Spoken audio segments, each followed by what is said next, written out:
It's a beautiful day to become a citizen.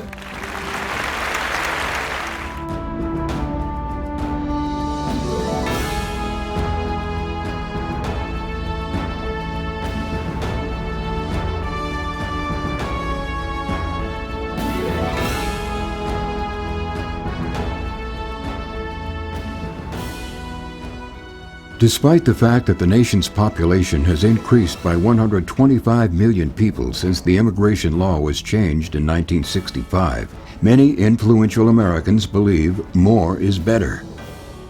But a clear majority of Americans believe that the golden door to citizenship has become an open door, and that the country is unable to absorb successfully more than 1 million new immigrants every year.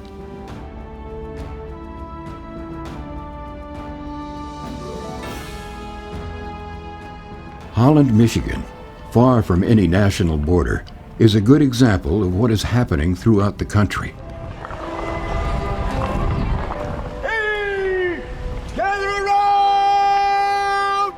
Gather around! The mayor and his council is about to have an official council meeting. Gathered here to inspect the downtown 8th Street surface. Look at that. Mayor, these streets are filthy. We need to ask the citizens to come out and clean them. I would move that we do that.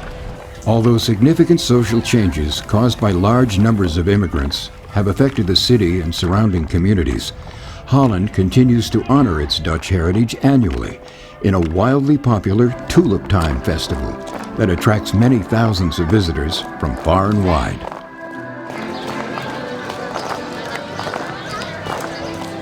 You still see a lot of Dutch, of course. In fact, this festival has Dutch as highlight. But if you don't forget, last week we celebrated Cinco de Mayo, and they were very much involved with us, so to speak. And if you look around, you'll see various Mexican people, you see Cuban people, you see people from Korea, and they're all part of it. I think when I arrived here, I was too, what shall I say, everything was changed. Everything was unusual. Coming from the Netherlands, and English was hard. We still went to Dutch services on Sunday. But at that time already, the churches like this one and other churches in town, they had one service, a Dutch service in the afternoon, for all the people that had a hard time with the English language. And I think for us that lasted maybe about a year, and then we didn't feel the need anymore to go to the Dutch service because there was all these old folkies. It's a very, very small town. I thought quite provincial. You know, I grew up in The Hague, which is a very cosmopolitan city, as you well know. And so to come here, where on Sunday there was absolutely nothing going on except church twice, you know, it was not all that pleasant for me. I did not really feel at home, especially when they had Tulip Time. You know, Tulip Time, they do that in May, and they had everybody dressed up in a Dutch costume, and they did the conga dancing and the whole bit. You know, I came to Holland, Michigan, assuming that people would be Dutch. And of course they were, like 100 years ago. I just like all of our visitors that come to Holland, not only my alumni Dutch dancer, I'm a step-on guide for our coaches that come here. And I'm just very proud of our community, and I like to share our history with our visitors from out of town. I think Holland has kept its tradition and built a diverse community. The Dutch people are welcoming people, and we welcome all kinds of diverse faiths, diverse races. We have more than just our Tulip Festival celebrating our Dutch heritage. Last week we had the Cinco de Mayo, which is put on for our Latin Americans United for Progress group. The Hispanic culture is the largest minority in the city, and they celebrate it. We have a Kwanzaa festival at Christmas time. So we like to celebrate everything here. And we're talking really the early 60s when I became aware of my surroundings and spent a little bit of time living outside the city just north of here, but it was largely a very white bread kind of community, and really didn't notice the change that much until I went to junior high school here, which would have been in the late 60s, and then graduated from high school in '72. And at that time we started seeing a fairly large influx of Hispanic citizens, mostly from Mexico and Texas and you know, that area, and had quite a number in my graduating class, a small number, but it was obviously growing, and didn't notice a huge change after that until probably almost 20 years later, and then in the 90s it did seem to go through another boom. Plus we had a real influx during that same time of Southeast Asian immigrants from many different countries. So it's a very eclectic community these days, and I think it really reflects what's going on in the entire United States. More than 2 decades ago, Holland began to confront the realities of local issues linked to immigration because of the area's significant agricultural economy in local fields and factories. We come from Texas, and we come on March, first week of March. We work on the fields, digging, weeding, with the hoses and some things about the nurseries. As a migrant, worker, I actually work on the fields for 9 months. After that, we go back to Texas. We just dig plants, put them in a pot, and then they store it in houses with plastic on top, and ready for next year to get shipped to stores and all that stuff. Back up here, make some money sometimes. If you know how to save money, you'll be able to save money, because sometimes you can't find work out there. And over here, you come over here and the work is here. 5 days, 6 days a week, get good pay sometimes, and it's kind of fun. So it's about 12 to 14,000 for those 9 months. If you put them all together, your wife and mine, it'll probably come out to like 17 or 18,000 for the whole year.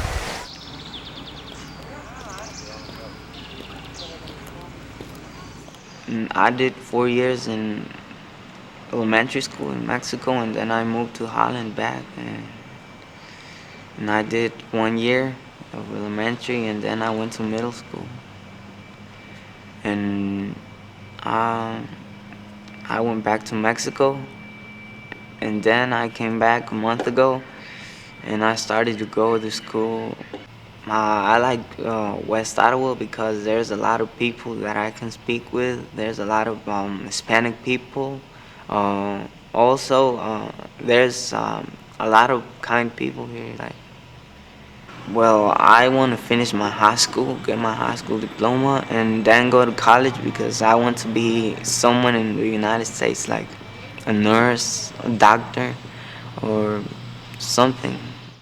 What was the immigrant experience? What was the migrant experience here in 1985? And I was not familiar with the migrant experience in 1985 because the migrant farms are geographically isolated. Even though they are in the area where I live, they're a half mile this way or a half mile that way.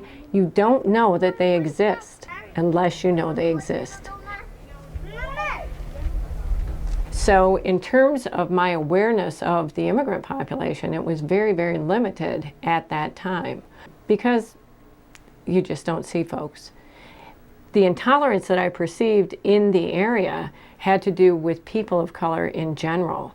A lot of it was unintentional bias. It was simply not knowing how to think outside of your own cultural perception because there is such limited exposure.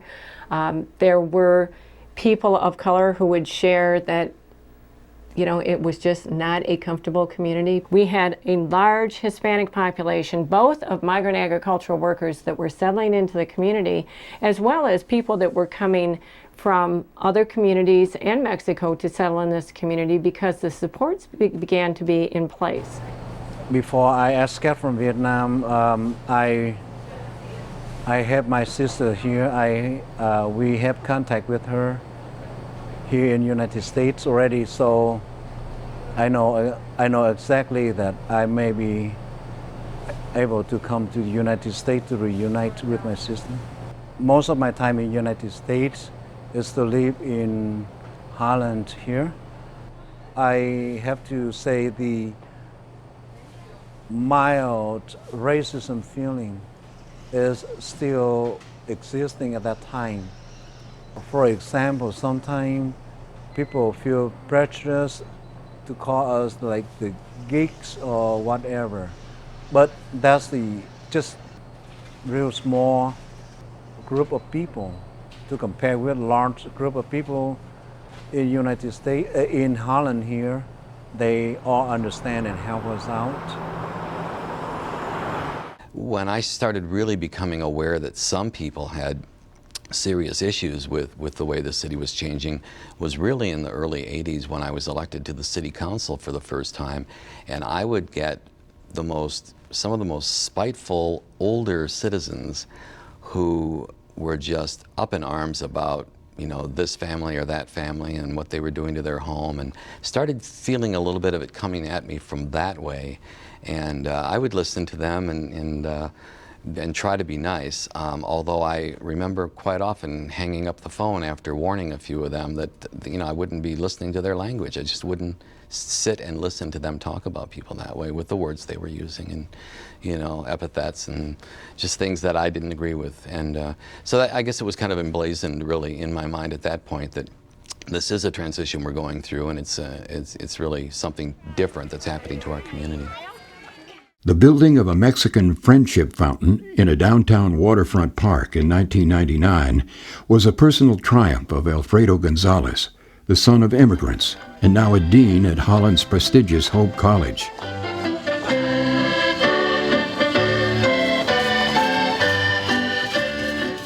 Thank you for welcoming us to your beautiful city, and thank you for harboring in this beautiful park our fountain. Thank you.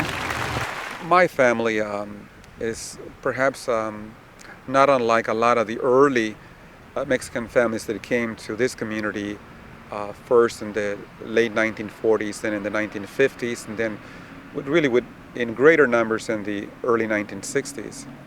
My father, born in Texas in the 1896, and his father before him, also in Texas, before Texas was a member of the Union as we now know it. So from that side of the family, my father's side of the family, Texans, for many generations. On the other hand, my mother came from northern Mexico. She was born there. She has a lot of family there. And in a way, I think our family represents, both the old and the new, people that came from Mexico, that met here, and they established a new generation of Mexican or Mexican Americans, as we are called. Racial relations in our community are vastly different today than they were, say, 20 years ago when I first started working at Hope College, and even before, when I was working for the city of Holland. It was remarkable, I think, to find another, person that looked like me working in some type of professional job. It was, in fact, a rarity to find someone like me.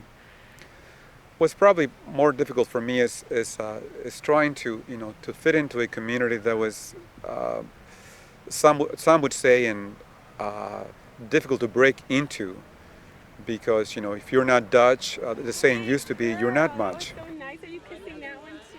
It's not always been easy. If you look at a Chamber of Commerce booklet in the early 1970s, you would find that there's not a single photograph of the Latino presence in our community. But I recalled with some people plotting to boycott Tulip Time if there were not some changes made in that booklet. And in fact, I have in my home some of those changes that were made, because some of us worked to take the photographs, put them in the book, and then distribute the book. There's some changes that have taken place here. Immigrant success stories like that of Holland's Alfredo Gonzales is what many American business and industry leaders celebrate, while advocating that the federal government allow an ever-increasing number of immigrants to enter the country legally each year.